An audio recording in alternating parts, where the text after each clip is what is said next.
चलिए दोस्तों, हम लोग देखेंगे कि दूरी और विस्थापन में अंतर क्या, कि दूरी और विस्थापन में अंतर क्या होता है। ये तो है मेरे भाई डिफिनेशन, ये है इसका यूनिट, सब इसका हमने डिफिनेशन और यूनिट लिख चुका हूँ ना। अभी हम डिफिनेशन न देकर समझेंगे ये कैसे, ये दूरी क्या होती है और विस्थापन क्या होता है। देखिए दूरी, तो ये मान के चलिए एक लड़का है, ये चिंटू है, ठीक है ना, ये चिंटू है और ये इसका स्कूल है, क्या है, स्कूल है, स्कूल है। चिंटू को स्कूल जाना है, चिंटू को स्कूल जाना है। तो ये क्या करता है चिंटू की अपने रास्ते से ऐसे घूमते हुए इस तरह घूमते घूमते यहाँ पे 5 किलोमीटर चल जाता है, यहाँ पे 5 किलोमीटर से 4 किलोमीटर यहाँ जाता है, फिर जाके स्कूल पहुँचता है, ठीक ना। तो यहाँ से यहाँ तक गया और ये पूरा घूम कर यहाँ से यहाँ तक आया, तो ये उसकी हो गई दूरी, क्या हो गई, दूरी हो गई, दूरी हो गई, दूरी हो गई। और रही बात विस्थापन की, तो विस्थापन की देखिए यहाँ से चालू किया था और यहाँ पहुँचना था उसे, अगर ये एकदम सीधा चला जाता है, एकदम सीधा, एकदम सीधी रेखा में चला जाता है और एकदम सीधा, जैसे कि प्रारंभिक और अंतिम उनके बीच की दूरी एकदम मिनिमम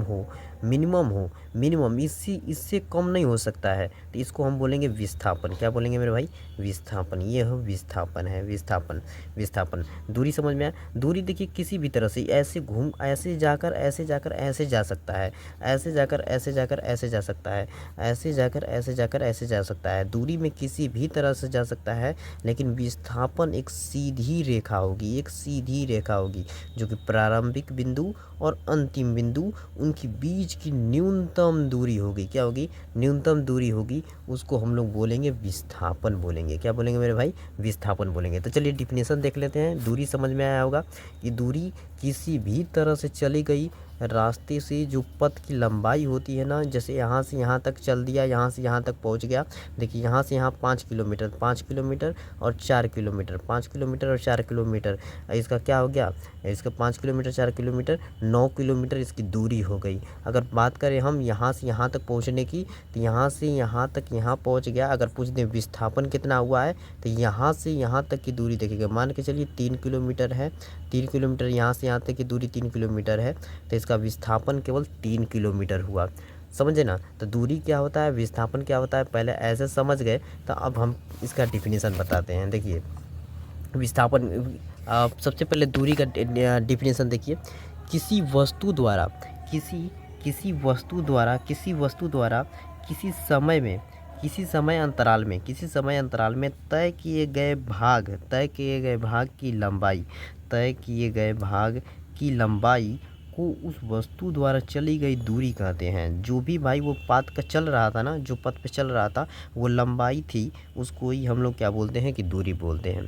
तो देखिए, तो दूरी में सबसे पहले यह एक अदिश राशि है। अदिश राशि किस लिए, देखिए अदिश राशि आपको बता दे रहे हैं कि यहाँ पे देखिए ना, यहाँ मैग्नीट्यूड तो दिया है, मतलब 5 किलोमीटर ये इसका तो परिमाण तो दिया है, लेकिन दिशा फिक्स नहीं है कि इस तरह जाएगा कि इस तरह जाएगा कि इस तरह जाएगा, इसमें कोई दिशा फिक्स नहीं है। परिमाण तो फिक्स है 5 किलोमीटर 4 किलोमीटर, लेकिन इसकी कोई दिशा नहीं है, तो इसलिए क्या हो जाएगा, अदिश राशि हो जाएगा।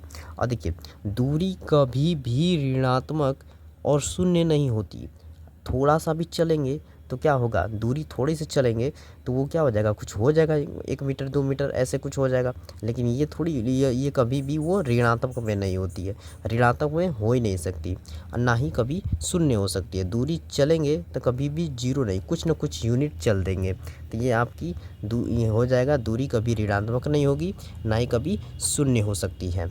अब विस्थापन की परिभाषा देख लीजिए, किसी वस्तु की अंतिम तथा प्रारंभिक स्थिति, जो अंतिम थी, ये अंतिम स्कूल था वो बनाए थे, जो जहाँ से चल रहा था वो स्कूल, और जो जहाँ से चल रहा था वो, तो स्कूल वाला अंतिम हो जाएगा, और जो जहाँ से चल रहा था वहाँ प्रारंभिक उनके बीच की जो दूरी है, उन बीच की दूरी को उस वस्तु का विस्थापन कहते हैं। अभी समझाए मेरे भाई कि ना, कि अंतिम स्थिति और प्रथम स्थिति, उनके बीच की जो दूरी है उसी को ही हम विस्थापन कहते हैं। अब विस्थापन एक सदिश राशि है। देखिए विस्थापन एक सदिश राशि है, कैसे कि विस्थापन में एकदम सीधा डायरेक्शन है, एकदम सीधा ही रहेगा, और इसका मैग्नीट्यूड भी है, परिमाण भी है, तो ये हमारा क्या है, सदिश राशि है।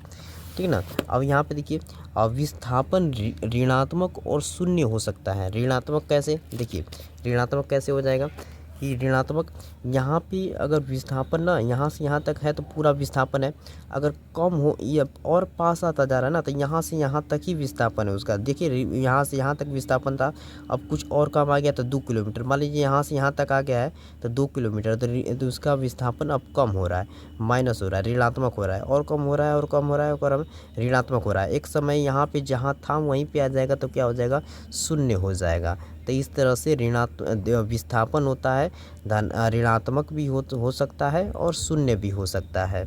ठीक ना। ये पसंद आए होंगे मेरे भाई तो वीडियो को लाइक कीजिएगा, चैनल को सब्सक्राइब कीजिएगा।